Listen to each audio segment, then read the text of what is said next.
Olá pessoal, professor Bruno Fernandes. Agora a gente começa a segunda parte da aula de Física Moderna. Agora a gente vai estudar o efeito fotoelétrico. O efeito fotoelétrico era um problema que a física clássica também não conseguia explicar. E que Einstein, em 1905, explicou esse efeito e ganhou o prêmio Nobel por isso. O efeito fotoelétrico é muito simples, como a gente vê aqui no vídeo. Você lança uma onda eletromagnética, está sendo representada ali pelas bolinhas na cor rosa, e quando essa onda eletromagnética, que tem energia, incide sobre uma placa, pode ser uma placa de metal, você consegue arrancar parte desses elétrons. Alguns elétrons são arrancados, estão sendo representados ali pelas bolinhas verdes. Você capta esses elétrons e forma uma corrente elétrica. Vamos ver quais eram os problemas que a física clássica não conseguia explicar. Então, primeiro, se observava pelo experimento que a intensidade da luz não aumentava a energia elétrica com que os elétrons saíam. O que a gente pode imaginar? A gente pode imaginar que se a gente lançar uma luz mais forte, com uma intensidade maior, você arrancaria esses elétrons com uma energia também maior. Então isso era o que a física clássica iria prever e, consequentemente, nosso senso comum também. Lança uma luz mais forte, a energia desses elétrons são arrancados também com maior velocidade, consequentemente com maior energia cinética. No entanto, não era isso que se observava. Você podia aumentar a sua intensidade da luz, que os elétrons não saíam com mais energia. Então esse era um problema que a física clássica não conseguia responder. Só para a gente entender isso de uma maneira mecânica, né, vamos fazer uma analogia, vamos jogar ali em cima daquele copo de água um feixe de partículas com uma determinada velocidade, e aí você vai ver que quando essas partículas tocarem na superfície da água, você vai arrancar algumas gotículas de água, só que no máximo essa energia dessa gotícula vai ser da faixa de 1 joule. Você vai arrancar várias gotículas, obviamente, e a gente pode medir a energia máxima que uma gotícula poderia ter. Nesse caso seria de 1 joule. Agora é muito natural a gente imaginar se a gente aumentar a velocidade dessas partículas que vão bater na superfície da água, que a energia agora da gotícula de água será maior. Então a gente arrancaria essa gotícula de água com 5 joules de energia cinética. Então, se você aumentar a intensidade, a consequência disso é que essa gotícula de água também é arrancada com uma energia maior. Então é isso que previa a física clássica para o efeito fotoelétrico. Agora vamos ver aqui nessa animação que isso não acontecia na prática. A gente está jogando ali sobre o material, sobre a placa, uma luz na faixa do violeta, com uma intensidade ali na faixa de 50%, o material é o sódio. A gente vê que os elétrons são arrancados e a energia máxima com que esses elétrons são arrancados é na faixa ali de 1 elétron-volt, certo? E aí você tem uma certa quantidade de elétrons sendo arrancados em uma corrente elétrica. Agora o que a gente vai fazer? Vai aumentar essa intensidade da luz, e a teoria clássica iria prever que esses elétrons aumentariam a energia cinética dele. Mas ali a gente está aumentando a intensidade, e você vê pelo gráfico à direita que a energia continua na faixa de 1 elétron-volt. Então você não tem uma mudança na energia com que os elétrons são arrancados do material. Então a física clássica não conseguia explicar o que estava acontecendo aqui. Segundo problema, a física clássica previa que quando você jogasse uma onda eletromagnética, não importava a frequência dessa onda, que você iria conseguir arrancar elétrons. Só que na prática também não era isso que era observado. A gente observava que existia uma frequência mínima para a radiação começar a arrancar elétrons. Então não adiantava nada, por exemplo, para o sódio, a frequência, que é chamada frequência de corte, é de 4,39 vezes 10 elevado a 14 Hz. Então não importava se você jogasse uma onda muito forte, só que se essa frequência fosse inferior à frequência de corte, você simplesmente não conseguiria arrancar elétron nenhum, coisa que a física clássica não previa. A física clássica mostrava que qualquer frequência você seria capaz de arrancar os elétrons. Então vamos ver mais uma vez na animação aqui no vídeo. Então você tem ali uma intensidade, uma onda na faixa do ultravioleta, uma intensidade ali de 100%. Então você vê ali que você está arrancando bastante elétrons, com bastante energia, na faixa de 10 electronvolts. E agora a gente vai mexer exatamente nesse comprimento de onda e consequentemente na frequência. Ali está na faixa do ultravioleta, né? Uma radiação que a gente não consegue ver. Agora a gente vai aumentar esse comprimento de onda e vai chegar uma hora que simplesmente a gente não vai conseguir mais arrancar elétron nenhum. Ali já está entrando na faixa do azul, na faixa do azul mais claro, do verde, até chegar aproximadamente ali no amarelo. Então você repara que agora você não consegue mais arrancar elétron nenhum, mesmo mantendo a intensidade da luz em 100%. Então mais um problema que a física clássica não conseguia explicar. E aí apareceu Einstein. Einstein, em 1905, com uma ideia, aproveitando a ideia de Max Planck, disse que a energia da onda era quantizada, e a equação é a mesma introduzida por Planck, é igual a hf, e essa onda é formada por partículas de radiação chamada fótons.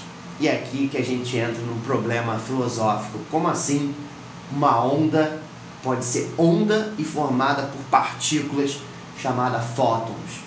Então isso é o que a gente chama de dualidade onda-partícula. Em certos experimentos, se a gente estudar a radiação eletromagnética como uma onda, a gente vai compreender completamente, as equações funcionam completamente.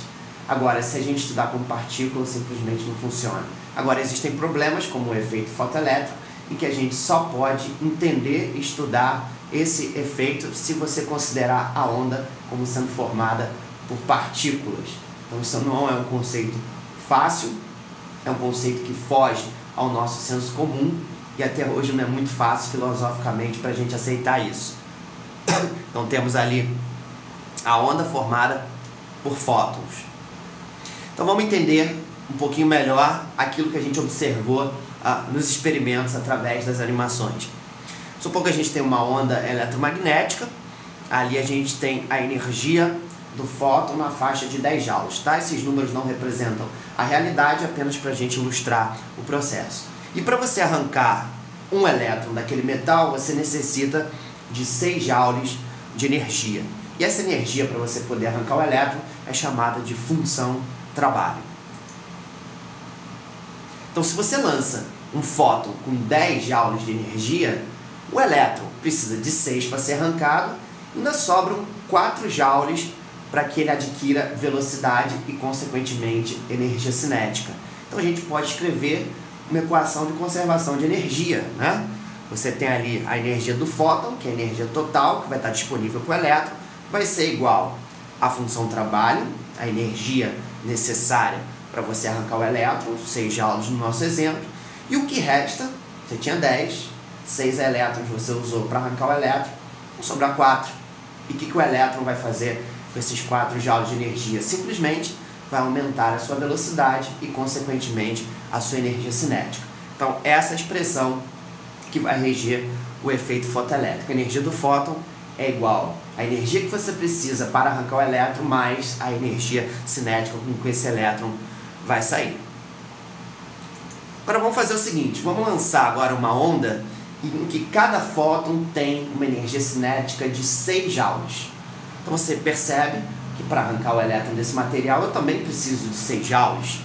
Então nesse caso o que vai acontecer? Quando eu lançar essa onda, o elétron só tem energia o suficiente para ser arrancado. Então essa é a situação limite, porque não sobra nada para ele ter velocidade e, consequentemente, energia cinética. Então, se a gente zerar a energia cinética dentro daquela expressão que a gente viu no slide anterior, a gente vai chegar aqui. A energia do fóton mínima é igual à função trabalho. Mas aí é que tá, né? Se a energia do fóton depende da frequência, então essa frequência tem que ser uma frequência mínima para que, quando você multiplique pela constante de Planck, H vezes F, você tenha exatamente a quantidade de energia necessária para arrancar o elétron, que é o W, que é a função trabalho. Então vamos ver aqui um exemplo para ilustrar. Vamos usar a constante de Planck. O A2 não é a constante de Planck, é um valor bem pequeno, não é dessa ordem de grandeza, mas só para a gente poder ilustrar aqui o processo e entender bem. Então vamos usar a constante de Planck igual a 2 e a gente precisa de 6 joules para arrancar o elétron. Vou jogar primeiro uma onda eletromagnética com uma determinada frequência, essa frequência sendo de 1 Hz. Então se a gente usar a equação de Planck, H vezes F, a gente vai ver que o fóton tem uma energia de 2, a constante de Planck, vezes a frequência dessa onda, que é 1 Hz, e a gente teria essa energia do fóton igual a 2 joules. Qual a consequência disso? Espera aí. Se eu preciso de 6 joules para arrancar o elétron, e a energia de cada fóton é só 2 joules, eu não vou conseguir arrancar o elétron, o efeito fotoelétrico não existe. Correto?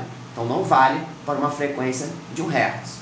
Posso aumentar a frequência? Posso. Vamos aumentar agora essa frequência para 2 Hz. O que você percebe agora?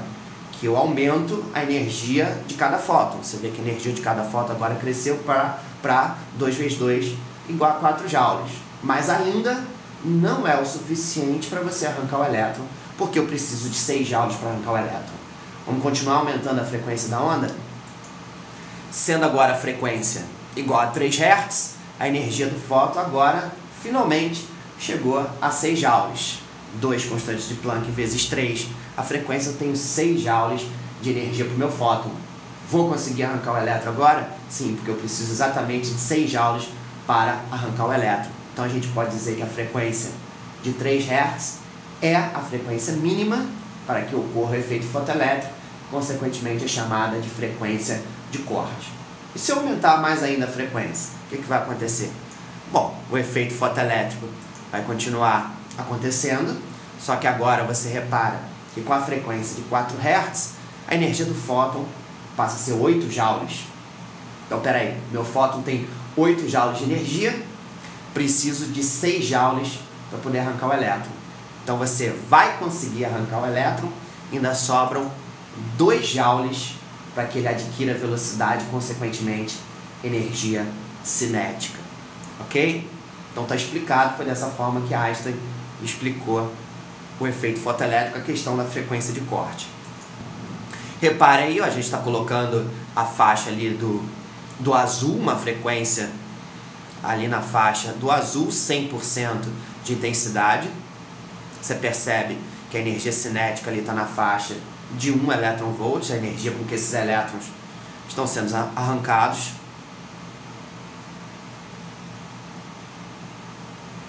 O material é o sódio. Agora eu vou mudando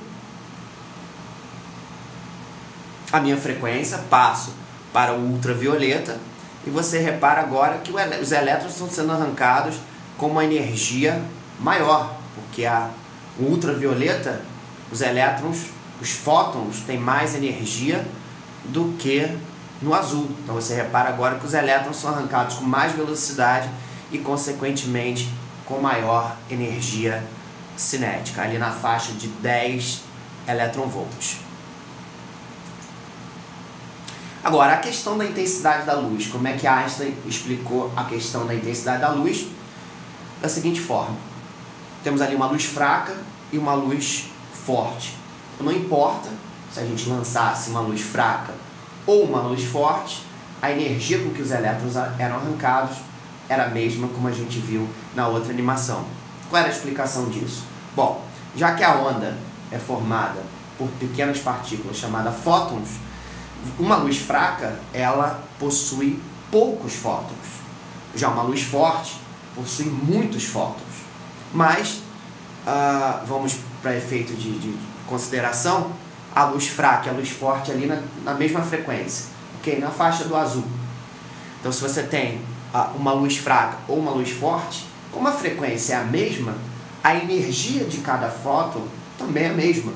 Então, por exemplo, se na luz fraca cada fóton daquele tem 10 joules de energia, na luz forte, também cada fóton vai ter 10 joules de energia. A única diferença é que você tem mais fótons quando a luz é forte. Então, quando você lança, não importa se você lançar uma luz fraca ou uma luz forte, o que importa é a energia que esses fótons têm. E por uma determinada frequência, essa energia é literalmente igual. Só que, obviamente, se eu lançar uma luz forte, como eu tenho mais fótons, eu vou conseguir arrancar mais elétrons. Mas a energia com que esses elétrons serão arrancados permanece a mesma do que numa luz fraca para a mesma frequência. Então aqui a gente vê exatamente isso nessa animação, ali o material sódio, ali uma intensidade bem fraca, 10%, a radiação na faixa do ultravioleta, e aí você repara que a energia ali está na faixa de 2,3 eletronvolts. Então eu posso aumentar a intensidade, que você repara no gráfico da direita que a energia com que esses elétrons são arrancados continua na faixa de 2,3 eletronvolts. Mas obviamente, como eu tenho mais fótons, uma luz mais forte, o que você percebe? Que você consegue arrancar mais elétrons e aí você produz uma corrente elétrica obviamente maior. Mais elétrons, maior vai ser a corrente elétrica que está sendo medida ali também. Então, dessa forma, Einstein, brilhantemente usando a teoria dos quanta de Max Planck, conseguiu mostrar e explicar o efeito fotoelétrico através da introdução desse novo conceito que ficou conhecido como a mecânica quântica, aonde a gente tinha uma energia quantizada e a gente poderia considerar uma onda eletromagnética formada por partículas chamada fótons. Chegamos ao fim da parte número 2.